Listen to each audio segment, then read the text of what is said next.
Hello, everyone. We're live. Thank you so much for joining us. This is my weekly show for a Facebook Live show on Facebook. And today I'm going to be talking to my fellow Summit co-host, Heavy Metal Summit co-host, Dr. Christine Schaffner.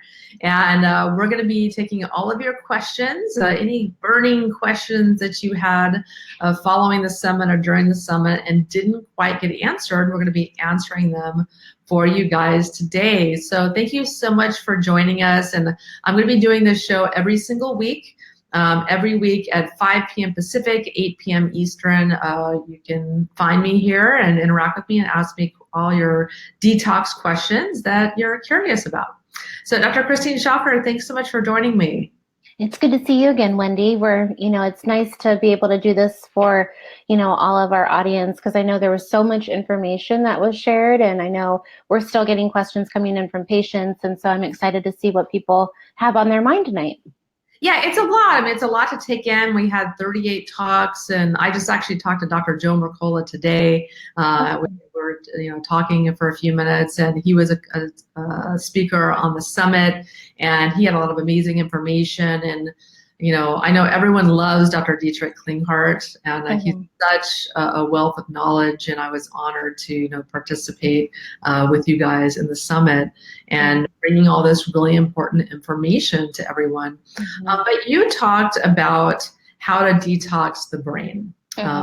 On the summit. So let's talk a little bit about that. So a lot of people think of, systemically detoxing their body, but a lot of people are, need to detox their brain. They're having neurological issues, they're having pain syndromes, they're having brain fog, and maybe a little bit confused about how to detox their brain, or maybe don't have any awareness around the ability or need to do that. Why don't you talk to us a little bit about why one needs to detox the brain? Absolutely. I feel like I'm, sharing this information a lot in practice, and with the increase in neurological illnesses that we're seeing today, I think that from our premise, there's always a cause, there's always a reason, nothing is random in the body. And we're seeing an increase in neurological illness really as a result of an increase in toxicity, as well as we also look at the immune system and the infection piece. And so I think it's a really proactive way to look at our health, to know that we can not only detoxify our body, but we can detoxify our brain, which is, we're of course learning more and more about our brain, every year in medicine. And rather new discovery a few years ago was the glymphatic system, which I love talking about. And this is all about our lymph system in our brain. And so this is how our brains naturally detoxify at bedtime. And so that's why sleep is really important. We both really know about sleep hygiene and, how to create a healthy sleep environment. And then not only is sleep important, but we want to also, when we're thinking about treating the brain, we want to improve its natural ability to detoxify, but we also want to use remedies that can actually get to the brain or work in the brain. And I know that you and I both like liposomal products, and liposomal products are unique in that they have a unique delivery system, and that a liposomal product is essentially a product that is usually combined with something called phosphatidylcholine, which is an essential fatty acid that allows herbs or medicines or supplements to be delivered inside to the cell or into the nerves or into the brain. So we use a lot. I mean, we could talk a lot about different strategies to detoxify the brain, but I think that everybody who is chronically ill or wants to prevent dementia or Alzheimer's or, any neurological condition, we really need to think about brain detoxification and how to keep our brains healthy. Yes. And so what are some of your, let's talk a little bit about the glymphatic system and how people are prevented from detoxing their brain when they have certain issues going on that are inhibiting a proper detox. Yeah, so when we think about the glymphatic system, we not only think of sleep. So I know a lot of Americans have insomnia, we're on sleeping medications, we have a lot of poor sleep hygiene practices, so we want to improve sleep. There's a lot of things that we can do to improve sleep. One of the things that I think is really important, I know that we're both really into not only biochemistry, but also the biophysics of medicine, and looking at how light really can not only be used used as a healing tool, but also can really affect, us in a negative way too. So with this increase in technology, which is wonderful, we're able to talk in different states and to this audience.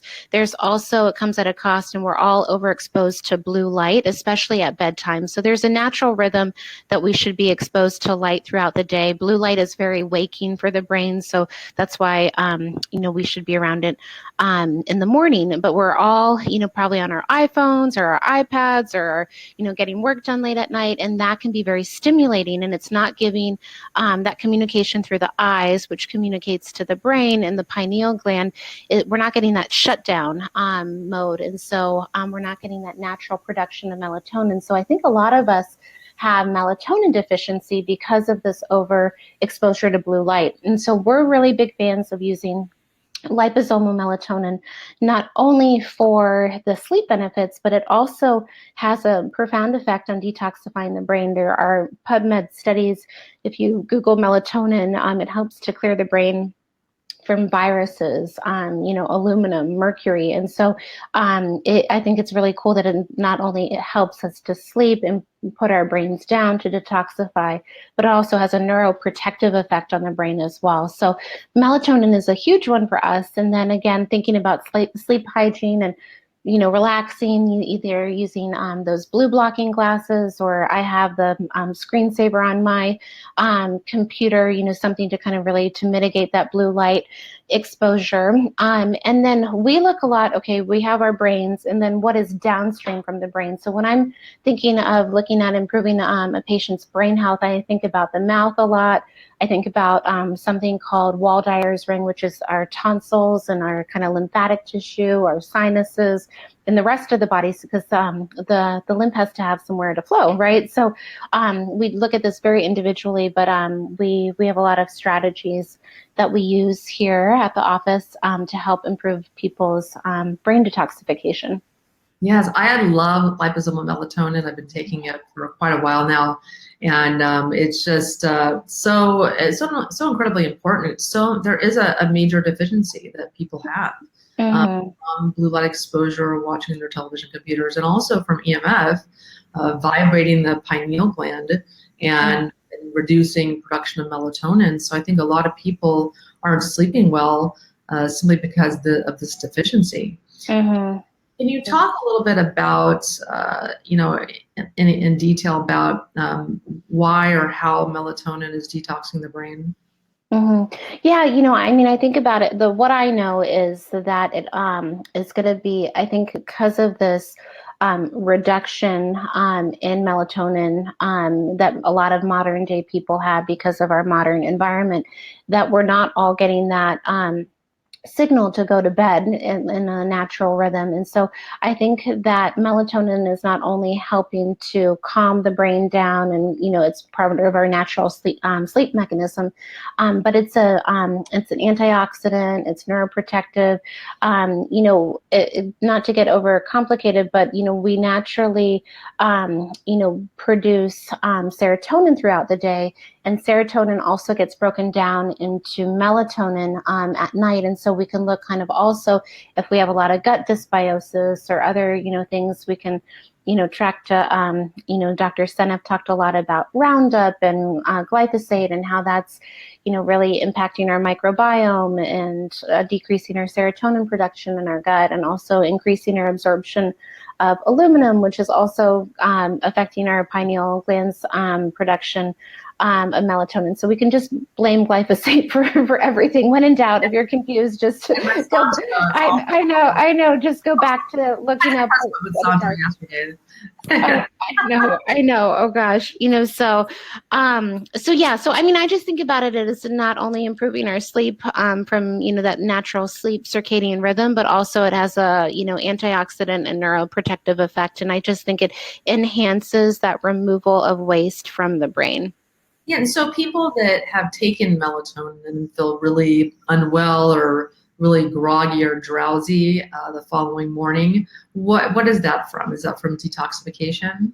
Yeah, what we've seen in the office when we started learning about not only we've all known about the effects of melatonin for years, but when we really tuned into learning about how it detoxifies the brain, we, started putting people more and more on this just for lots of different reasons. And so some people had that melatonin hangover. And what we noticed is for those individuals, we started looking at other things to combine at bedtime. So we would say, okay, if melatonin's really increasing detoxification of the brain, then this hangover feeling could be a detox reaction. And so to kind of prove our pointer to see if this was correct, we either combine melatonin with what we call binders at night that can help to mop up those toxins that have been mobilized from the brain, or we used a chelating agent called DMSA that a physician can prescribe for you to capture kind of the fallout from what's being cleared from the brain. And it was amazing. I was really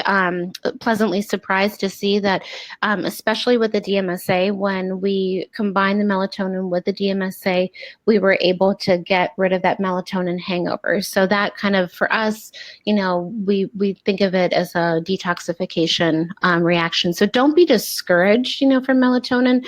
If you get that hangover feeling, I think that, would definitely play around with a dose. I mean, they have anywhere from 1 milligram. We feel very comfortable going high if you're doing that under, supervision, but there's a lot of great studies to show it's safe. It's actually used in cancer therapy a lot, as well at higher doses. And so I would just say, if you're feeling hungover, back down on the dose, and then either work with your doctor or start thinking about how can you improve detoxification, strategies to combine at night. Even like castor oil packs or something really simple can be enough for some people, but I don't think it's the melatonin, like you're allergic to melatonin or that doesn't work for you. I think it's a sign of what it's really putting in motion. Yeah, and everyone, we're going to be taking your questions. So if you have any questions that pop in your head, pop in your brains, please leave a comment and we'll be answering them live. And I think it's really important to make these distinctions for people, because a lot of people do, or will have a reaction to a supplement and automatically discount it. That doesn't work for me, or they stop taking it. And people don't think about reducing the dose or trying a different brand or trying a different form. Can you talk about some of the different forms of melatonin, say the pill form versus a liquid versus a melatonin, and some differences there? Yeah, and I think, the first thing to think about is not only reducing the dose, but then also the quality of the product and the brand. And so, there are, melatonin capsules and pills. We've really moved away from that. Just again, we're trying to help really protect and detoxify the brain with melatonin. So we're going to be using more of a liposomal strategy. And so if you're going to use a liposome, there's a couple really great brands out there, but you want to use a phosphatidylcholine source that's from a non-genetically modified source. So they're either from soy or sunflower typically, and they're, you just want to work with somebody who knows how to source a very clean product, so we're not adding toxicity to the system. There are liquid melatonins that some people do well with, but I just kind of recommend only liposomal at this time. So yeah, and it doesn't matter what you supplement with; what matters what you absorb. And liposomal sublingually, taken under your tongue, is going to work much better than taking a tablet. So, plus, when people take the 3 milligram, the tablets are 3 milligram melatonin tablets, that's way too much. You don't need that much, and you can take a lot less with just a liposomal form of the melatonin. Yeah, and it's finding that that dose that works for you. So we always try to find the lowest, most effective dose. And for some people who have a lot of going on and a lot of neurological illness, will go higher just because they need that type of support. But that's not just don't jump into that. Yeah, that's a very good point. Just take a couple of drops of the liposomal melatonin. You don't need a ton. Just good. And so let's talk a little bit more about what are some of your favorite ways to detox the brain that the listeners here can try at home to start, thinking about brain detoxification. Mm-hmm.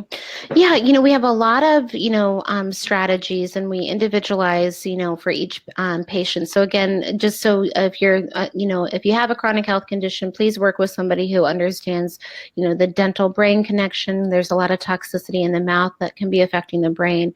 We also think about, the sinuses, there's a lot of chronic sinus issues if people, have a mold exposure or environmental exposures that can get into the sinuses. And then we look at the lymphatic system downstream. But, when we think about do-it-yourself kind of home treatments, anything that's going to really improve your abilities to detoxify is going to be good. So I'm always a proponent for like home tools that are very simple, from castor oil packs to a lot of people are getting saunas now and foot baths and even Epsom salt baths. You don't have to get expensive equipment. There's a lot that you can do at home.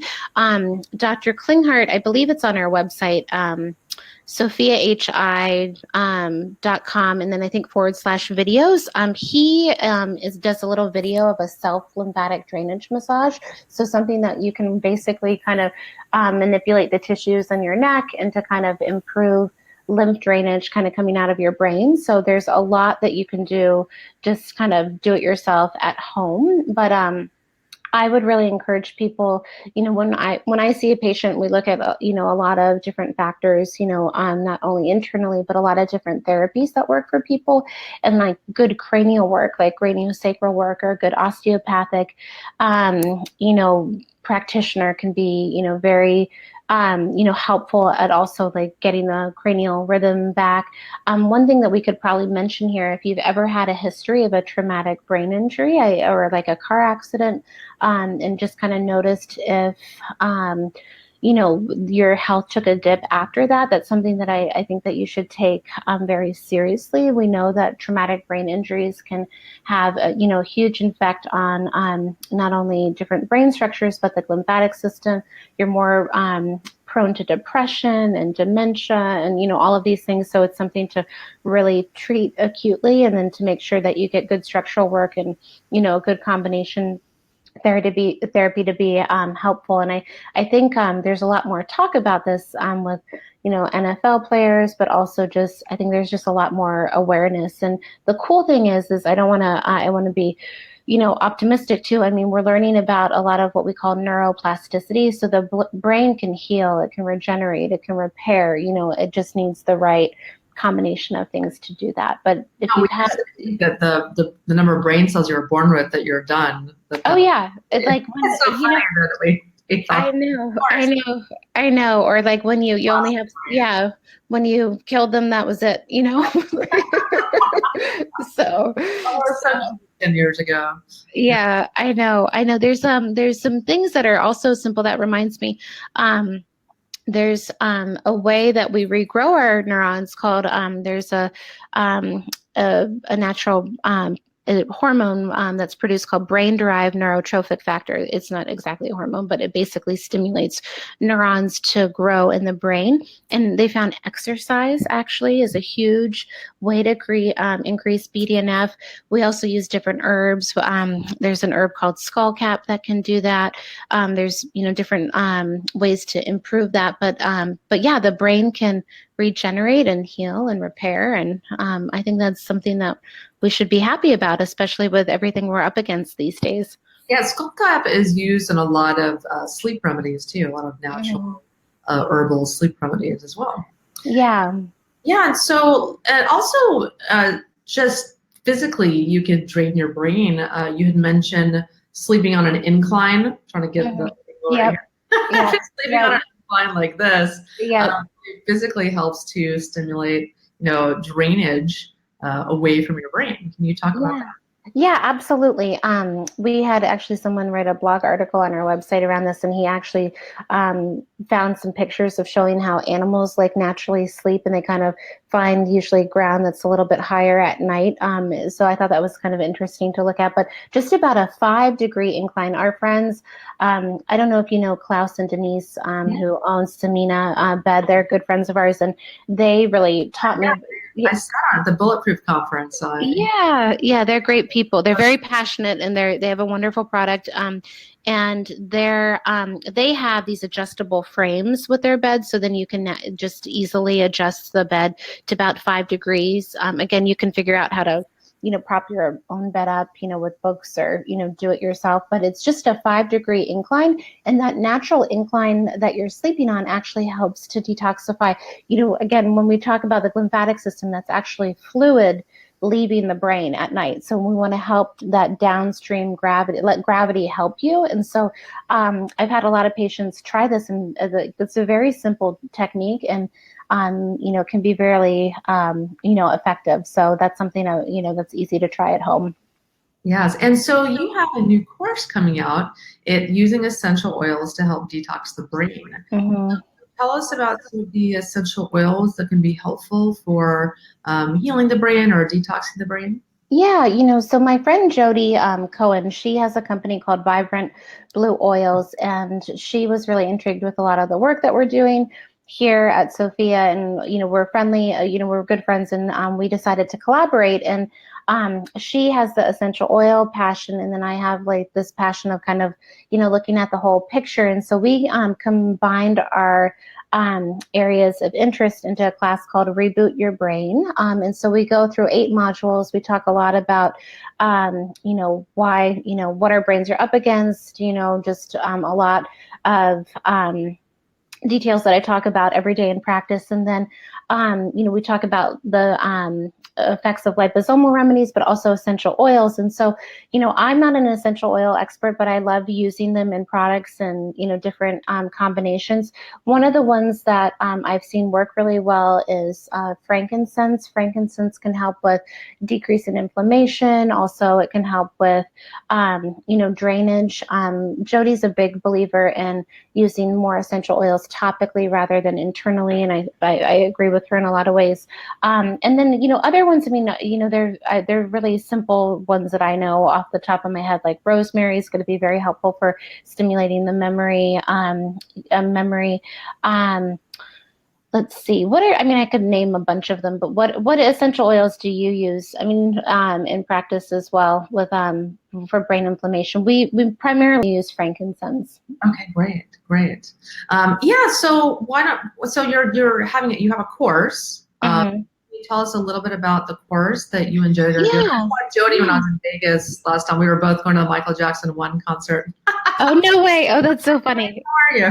I know. We met at the, at a conference all together, and then we live in Seattle together. So it was really fun. We had met at the conference, and then we realized we were neighbors, which was really fun. And so, so we're actually going to do a free webinar next Wednesday. So that's already February 28th.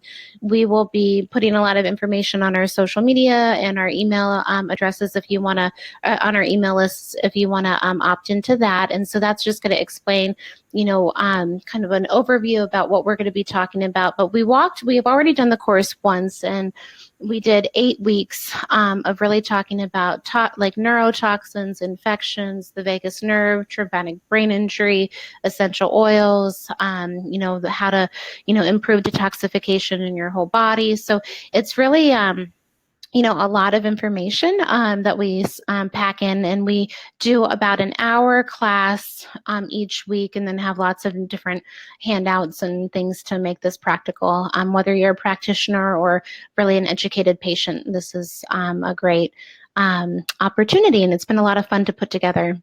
Right. Yeah, so let's take some questions here. Some people asking some things. And so the first one, Wendy, hi, Misty, how are you doing? I saw her at the Bulletproof conference too. Oh, fun.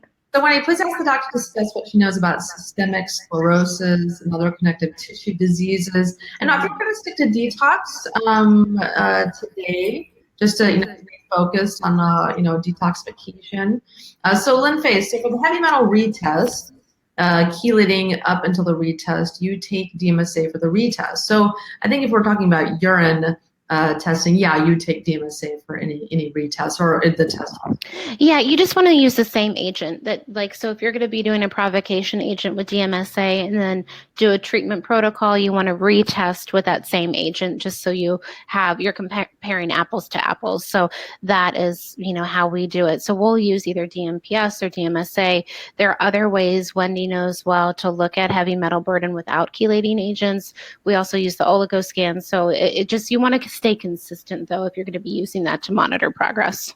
Yeah, with and hair tissue mineral analysis, you don't need to use a chelating agent. Not everyone tolerates that, but yeah, if you're doing a hair test with DMSA or DMPS, you want to use do that again for every test. You're going to have to. Mm-hmm. Oh, and this says I sleep on an 8-inch incline. Check out the website called Inclined Bed Therapy. So it's very Great.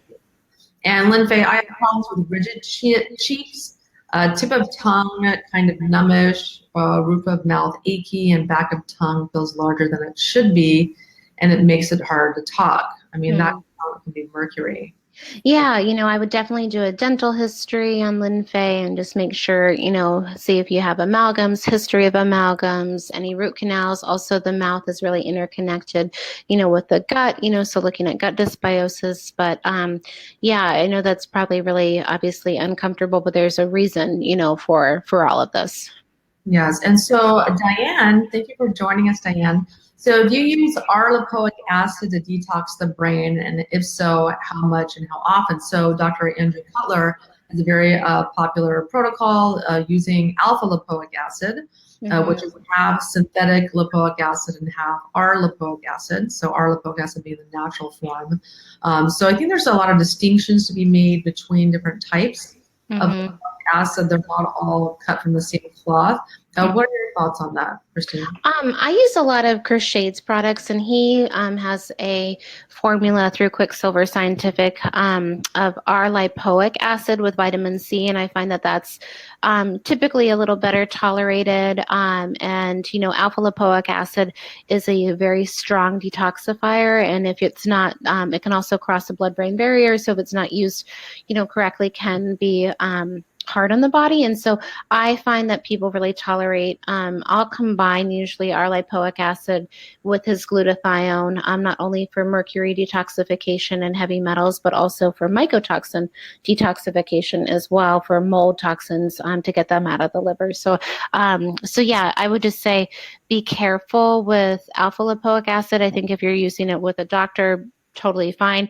R-lipoic acid tends to be a little better tolerated, and again, we're using a liposomal remedy, so it's going to have more of a more ability to get absorbed into the nervous system as well.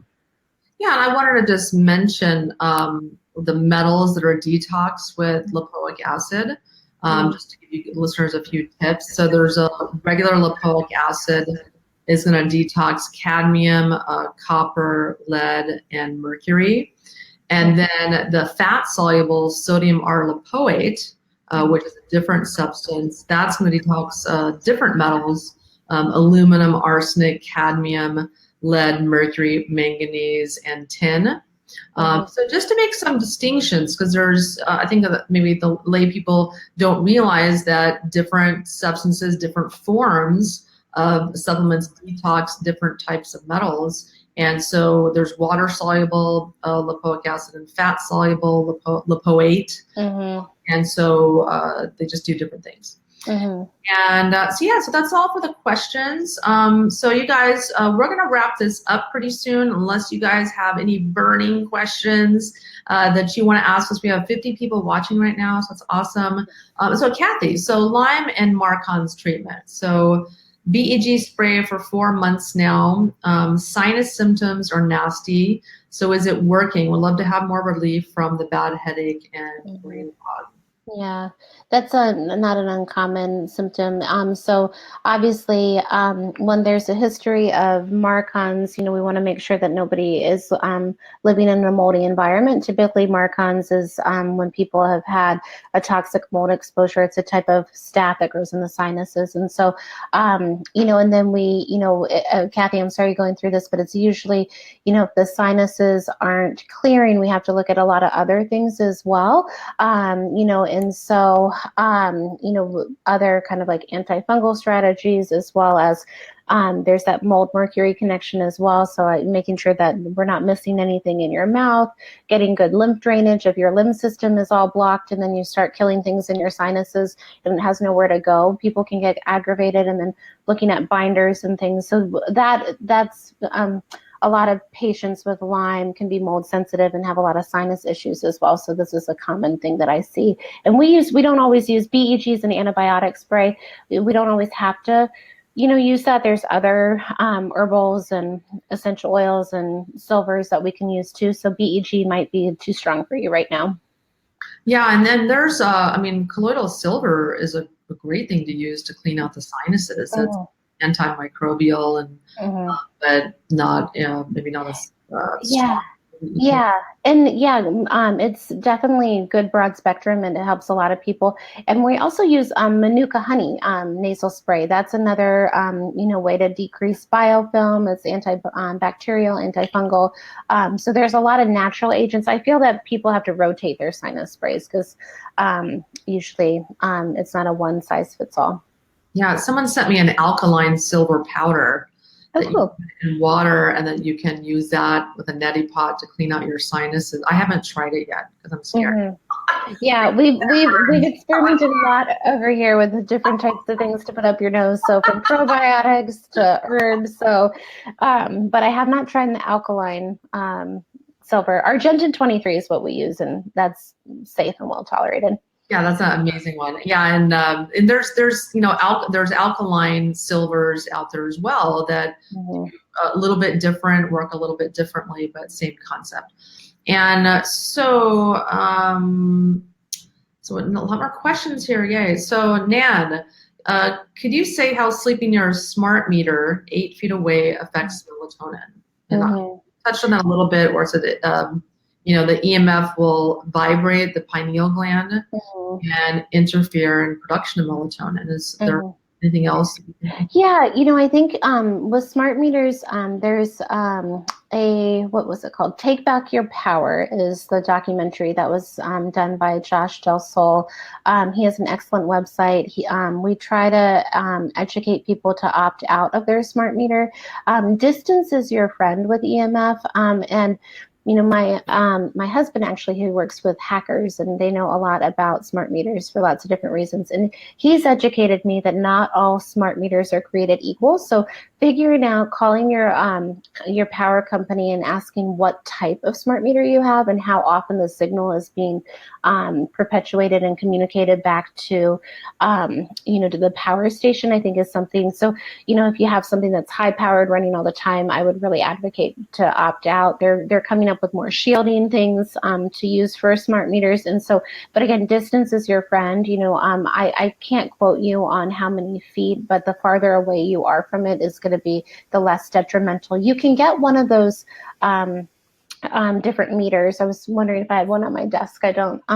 There are different meters that can measure different either microwave radiation, magnetic fields, and you can see what the smart meter is emitting, and then make sure that there's a meter that you can get on Amazon or Less EMF. It's called the Cornet meter, CORNET, and that's cheap. It's cheap and easy. You don't need to know a lot about it. It's like a red light, green light.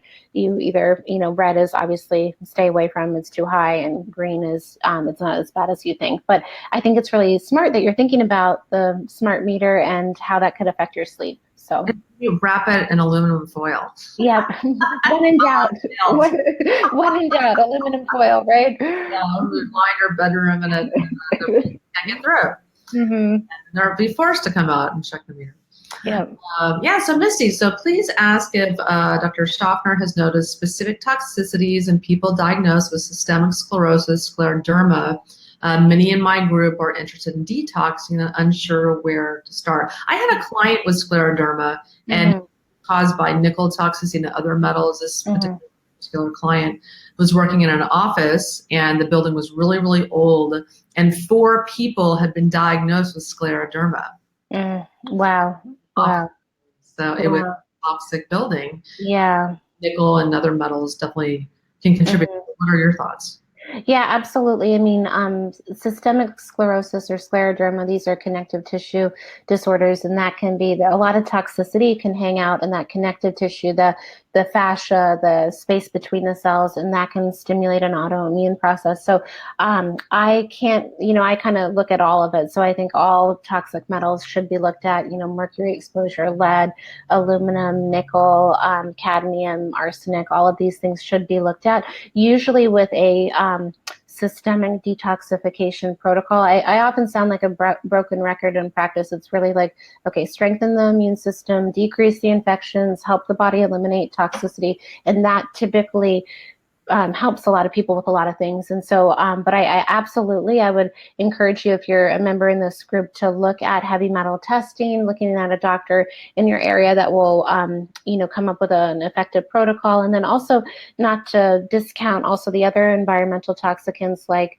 glyphosate and the solvents and the plastics and all the things that we're exposed to. So the body, well, I look at autoimmunity is not just a genetic kind of random event. It's triggered by typically pathogens and toxicity. The immune system is triggered by an underlying cause, and that sets off the autoimmune process, which you can reverse. Yeah, when I went to my last Nest Health training, which the Nest is a bioenergetic program, there's a man there that had suffered from scleroderma, and he had a connective tissue disorder, autoimmune disorder, for 18 years. And he said after doing Nest for a year that it stopped the process. Awesome. He still had permanent damage, but he said it stopped the progression of his disease because Nest Health Bioenergetics is really effective at I don't know what to say, correcting, but improving immune system functioning so that your body stops attacking you. And so it's great for that. So this is just one anecdotal, story, but I've heard a lot of people with autoimmune disorders are really helped a lot with Nest Health. Scott, so how do I get a hold of NMBI, the NBMI? We've had a lot of questions about that. I know. Dr. Klickner and Boyd got very excited sharing this information, and it's kind of it's unfortunate because they got excited before it's publicly available, and so I can't really disclose anywhere where we can get that. But if you live outside of the country, it's easier than in the U.S. right now. But just keep in touch. I mean, we'll let you know as soon as we have a source that is publicly available. I mean, Boyd is working to get, he's doing really hard work to be able to get this through clinical trials so it can be treated as a drug and widely available. So in the meantime, just please don't discount all the other, speaker strategies. We have lots of ways to improve people's health and detoxify the body without NMBI, but it's going to be a lot easier when we have that available. Yes, yeah, I know a lot of people are very excited. We've got a lot of tickets about that at myersdetox.com, and it just Boyd Haley is so incredibly knowledgeable, and definitely I can't wait for that to come out myself. Me too. Yeah, so Kathy, thanks so much for joining us. So we'll be testing for mold and possibly stopping the BEG. Thank you so much for your answers. So I think that's about it. I don't see. Here's some more questions. So Nam with the smart meter question. If you shield the smart meter, there's also the possibility of dirty electricity, which is probably harder to shield yourself from. Your ideas on protection. Mm-hmm. And so Renee, have you seen homeopathics helpful for removing heavy metals, or are they not strong enough? What are some good heavy metal methods for sensitive people? Hi, Renee.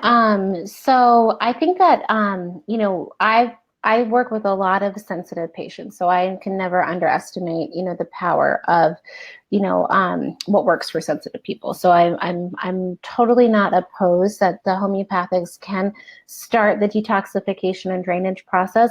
In naturopathic medicine, we have something called the therapeutic order, and we kind of try to match our intervention, basically like the strength of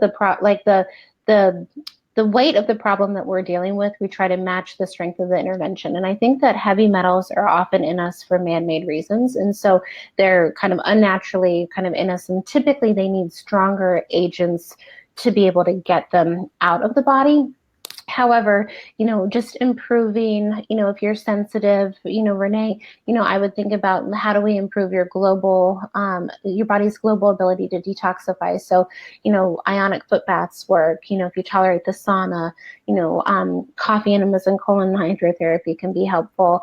Hydration, just improving kind of all of your organs of elimination will help. And then work with someone who can muscle test you, or, really hone in on seeing, what you're ready for in the backdrop of that strong foundation.